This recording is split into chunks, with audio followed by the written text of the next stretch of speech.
Adam, the White Hair Master. Season 2. Episode 15. Feeling more curious, Sarah finally had to ask Adam about what was happening in front of her. She wanted Adam to explain to her what her grandfather had just done that the man was so scared. Instead of answering Sarah's question, Adam also folded his fingers as Grandpa Sarah had just done. After reciting the incantation, Adam put one hand on his forehead, the other on Sarah's forehead. He raised his hand as he warned Sarah to calm down, because the sight she was about to see was very unusual. As the house owner, the first feeling that Sarah felt was dizziness.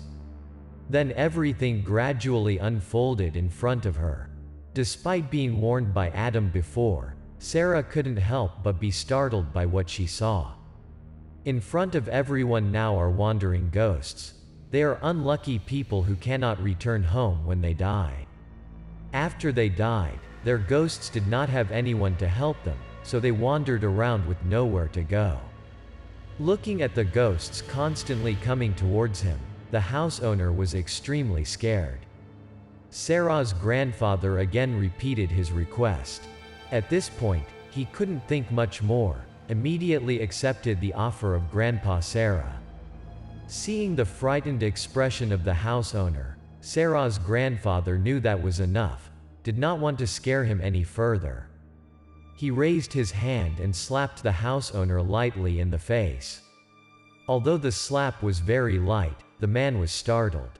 Perhaps he thought the ghosts in front of him were attacking him. However, as soon as he returned to normal, the owner immediately turned his face.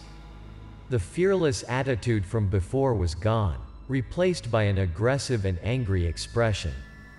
He assumes that Sarah's grandfather used witchcraft on him. Clenching his fist, he lunged at Sarah's grandfather to punch him. But the man was no match for Grandpa Sarah. Before he had time to get close, he was hit by a slap in the face. The house owner once again felt dizzy. Only now did he realize his mistake. The old man in front of him was not as weak as he thought. But now it's too late to regret it. A few more consecutive slaps hit the face of the house owner. But the strange thing is that the more he was slapped, the more the man returned to his normal state. Finally, he bewilderedly raised his hand to rub his face and then looked at the people around him as if he didn't understand what was happening.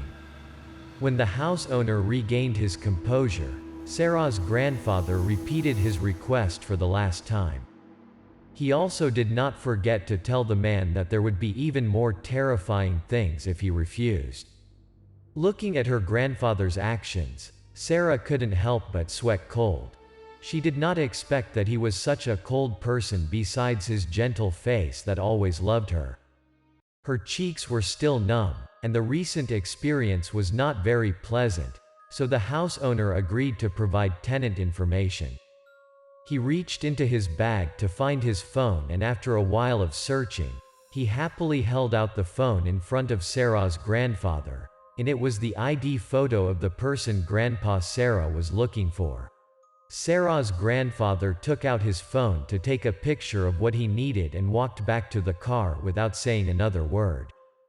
Both Adam and Sarah shyly followed Sarah's grandfather, both unsure whether to apologize to the house owner. For his part, seeing the three people in front of his leave, he showed his face with joy, repeatedly saying goodbye. After getting in the car, Sarah's grandfather started calling someone named Michael, asked him to check on who Grandpa Sarah got the information. At first, she wondered who her grandfather was calling, but then Sarah remembered that her grandfather's close friend worked as a police officer. But now he is also retired. Sarah knew that her grandfather rarely asked anyone for anything, because in his opinion, every time he received help, he was once indebted to others. So when she saw her grandfather asking for help, Sarah understood that the problem was more complicated than she thought. After finishing the phone conversation, Sarah's grandfather turned to talk to the two. Once again, He reaffirmed what he had said to Sarah many years ago. He does not accept when anyone harms his loved ones, especially the grandchildren he loves so dearly. Whoever does that will pay a heavy price. By this time, it was morning. Sarah knew that she could not convince her grandfather to go home to rest, so she took the initiative to ask him where she wanted to go next. Sarah's grandfather said that he wanted to go to the highest point of this city, so Sarah took her grandfather to the mountain near the city, which she knew was the highest point here. On the way, Sarah's grandfather began to close his eyes to rest. Perhaps he was also tired.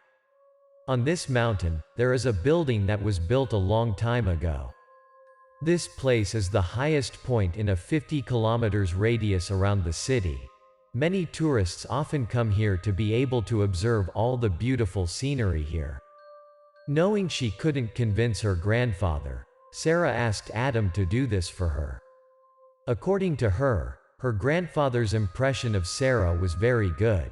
She had never seen him as pleased with anyone at first sight as Adam. She wanted Adam to advise him to go home and rest first, above all, not let her grandfather do terrible things. But it seems this is the only thing Adam can't help Sarah with when she needs it. Adam said that even though he had just met, he understood a little about his grandfather Sarah. He reassured Sarah that everything would be okay. Sarah's grandfather knew the limit of things more than anyone else, and so far, he hasn't done anything off limits. While Adam and Sarah were talking, Sarah's grandfather approached the railing and began to observe. After noticing the direction of the wind and the direction he was standing, he took out a small bamboo tube. As he pointed the bamboo tube to the sky, he yanked the string, causing it to explode, a dazzling golden light that shot up into the sky like a firework. After flying about 50 meters into the air, the cannon exploded. Accompanied by a rather loud explosion, the shape of a knife was formed. I don't know what material this firecracker is made of, but it can still produce such bright light even in the middle of the day. Looking at the image of a knife in the sky, Adam showed great interest. He explained to Sarah that, when her grandfather and his master were young, the means of communication were limited.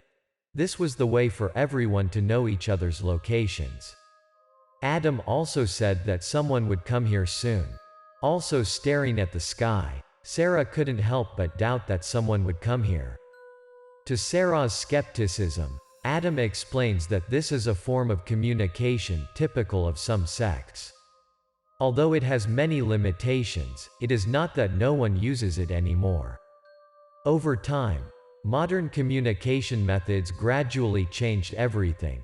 If Sarah's grandfather used this method, there must be another purpose inside that he did not want to say. Looking at Sarah's grandfather, Adam confirmed once again that someone would come here in a moment. In addition, Adam also revealed that his master has a similar method of communication. Whenever, just seeing a communication signal, he had to immediately find the source of it. After standing contemplatively for a few more minutes, Sarah's grandfather suddenly exclaimed, "Here it is." Then he slowly walked down the path at the foot of the mountain. This is the only way to go to the mountain, so anyone who comes here must pass through this place. Soon the sound of the engine echoed back to where the three were standing. Soon, from the far corner appeared 3 cars, 2 motorcycles, and a car. Looking at these people, Adam could guess that they were the ones who saw the communication and came here. No one but them would go to the mountains at this hour. Indeed, just as Adam had just realized, the 3 cars came to a stop in front of Sarah's grandfather. Adam realized that all 3 of these people had the appearance of successful people. The cars they were driving were extremely expensive. But if they meet on the street, it's hard to see the similarities between them. Their styles are so different. After arriving in front of Sarah's grandfather, the 3 of them greeted him politely. They did not forget to ask if he needed any help. It turned out that these people were all descendants of the swordsman of the same time as Sarah's grandfather. Without being pretentious or formal, Sarah's grandfather went straight to the point. First, he apologized to everyone because he knew everyone was very busy. He asked 3 people to help him find the man he was looking for. Very quickly, all 3 boys immediately took out their phones and started calling. Less than 5 minutes later, the results were available. One of the 3 young people said that they had found the person they were looking for. He's still in this city and hasn't gone far. Sarah's grandfather thanked everyone after writing down the address. The 3 of them were very happy to help him, then all 3 got into the car and left. After parting with the 3 young men, the 3 continued to get in the car to the address they had just found. When looking at the scenery here, it can be seen that this is an old and uninhabited apartment block. It can be seen that it has been abandoned for a long time, very convenient for hiding.